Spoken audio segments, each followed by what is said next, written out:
Meron din akong kliyenteng ang bait-bait na Amerikano at sinamantala ng isang Pilipina.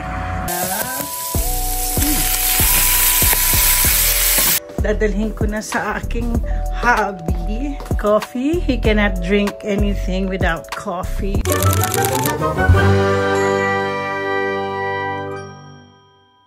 Good morning! Good morning! Tingnan niyo ang aking morning.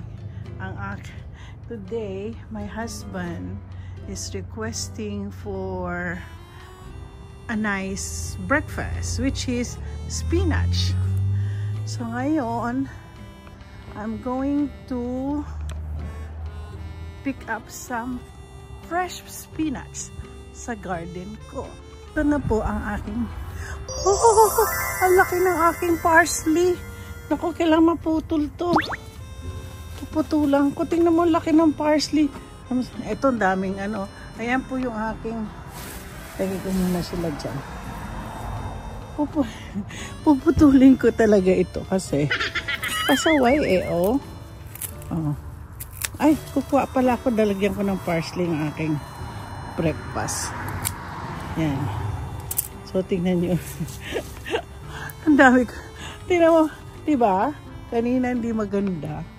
So eto na ang parsley. Gagamitin ko yan mamaya. Bango. Bango ng ang bango ng ano ng parsley oh. Grabe. Okay. Magpipick up na ako ng ito po yung banda doon oh, laki oh. Ano actually? Pwede nang ano oh. Magpipick ng ganyan lang. Oh, di ba? Oh. Meron na. Dala-dala pa ako ng tawag nito. Dali lang, tsaka malinis oh. Di ba? Picking up spinach for ayoko kasi siyang ano, kasi baka tumubo pa. Wish. Alam niyo ho talagang mahirap minsan. Kaya ko nilagay po dito ang spinach. Hindi dapat po siya matamaan ng sun. Kaya tingnan niyo po ang tsura oh. Andito po siya sa bandang lugar na nasa side ng bahay ko. Ginawa ko talaga tong garden na. So doon ang mga bulaklak. So dito pati yung lettuce, itong patatas. So diyan ko nilagay mga yan. So pick up pa tayo ng madami kasi masarap po kang spinach. Kilala ho nyo si Popeye the Sailor Man. Tut tut, Popeye the Sailor Man. Nalala nyo ano yung vegetable na kinakain ni Popeye? Alam nyo po, nung bata ako, si Popeye ang una-una kong pinapanood. Bata pa ako. Yeah. Kaya alam ko na papapunta ako ng Amerika. Praktisado. Doon sa mga taong gusto pumunta ng Amerika, mag-umpisa na po kayong magsalita ng English. Mag-aral-aral po kayo. Kasi mahirap yung mukha tayong anga-anga. Dapat itayo natin ang pagiging Pilipino natin. Alam mo, na-frustrate din ako kasi di ba usong-uso ngayon yung mga dating app. Lalo mga puti kasi punta nga ako dito. Mga puti kasi gusto nila mapakasawa Pilipina. Okay. Teka, punta ako dito sa gilid kasi nasa gilid ang pinakamaganda. Mag-shoutout muna ako. Good morning sa aking garden. So, ang ibig sabihin po, maraming mga Pilipina nakakapag-asawa ng mga puti. Tapos pagdating nila dito, nagiging sila. Siyempre, housewife. Parang, ewan ko, parang hindi ko masabing nagiging katulong or what. Kasi natataon kasi may mga salbahe, may mga mababait.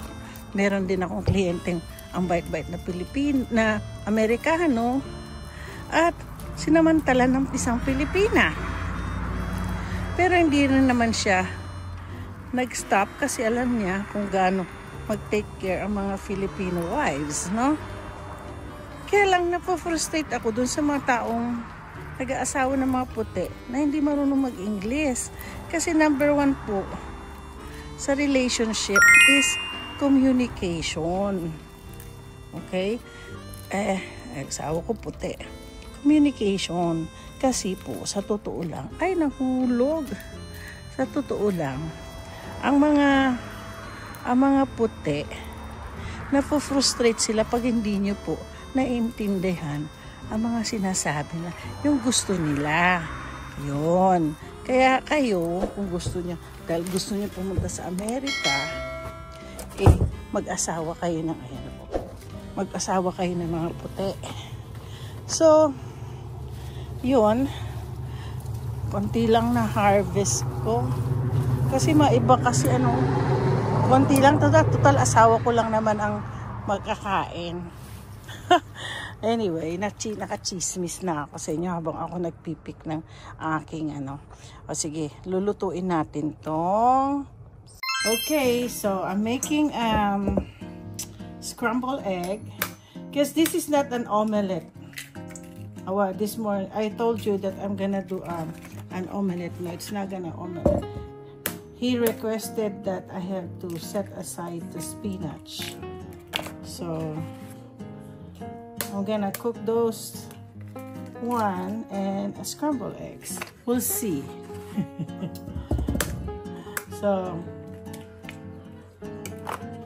I'm gonna do this as a scrambled egg. Okay.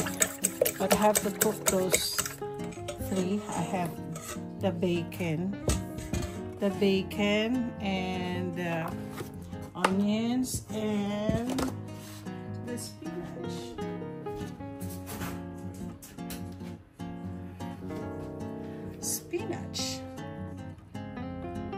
First, I'm heating the pan. So as soon as the pan is heated, I'm putting the bacon.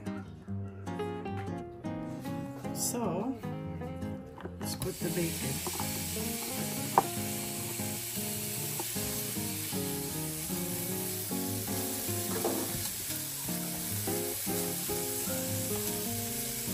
I'll remove this one.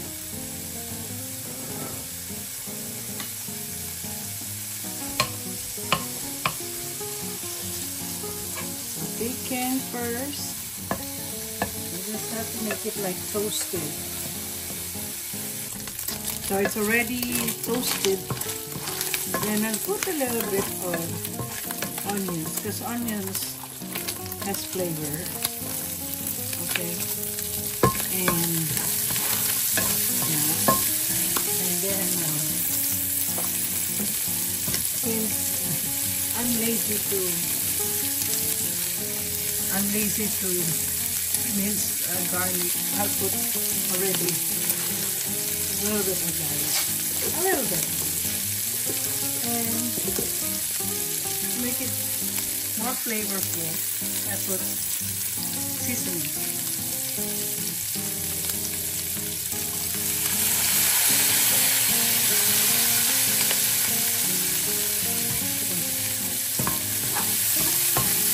Oh, it smells so good.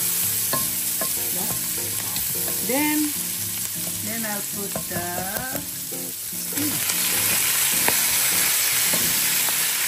spinach from my garden. This is a very fresh spinach.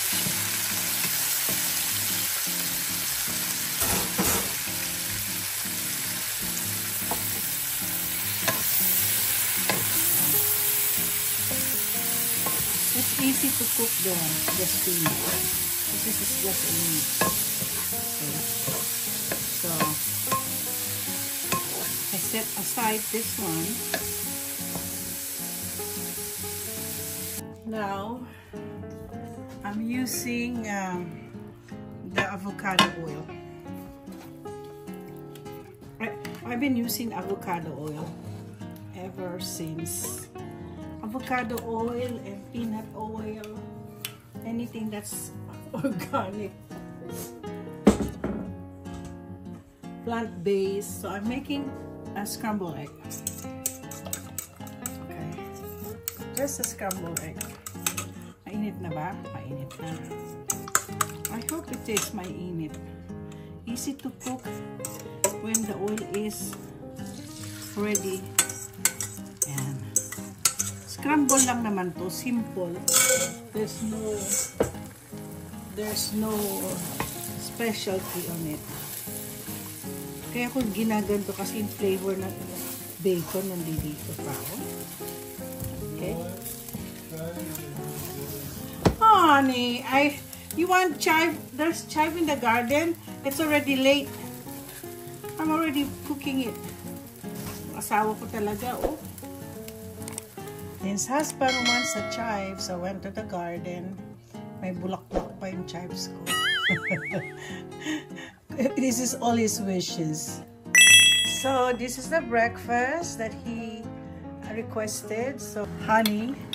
Yan ang gusto niya, honey. Very honey na siya. Oh, ganyan lang. Madali lang, simple lang.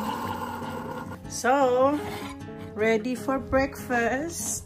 Dadalhin ko na sa aking hubby. So, he will be a happy camper. Okay, sweetie. And I'll bring you coffee. Coffee. He cannot drink anything without coffee. So, yeah. Simple lang naman pong ano namin. Coffee and breakfast. Okay, sweetie. Have a nice breakfast. Bon appetit!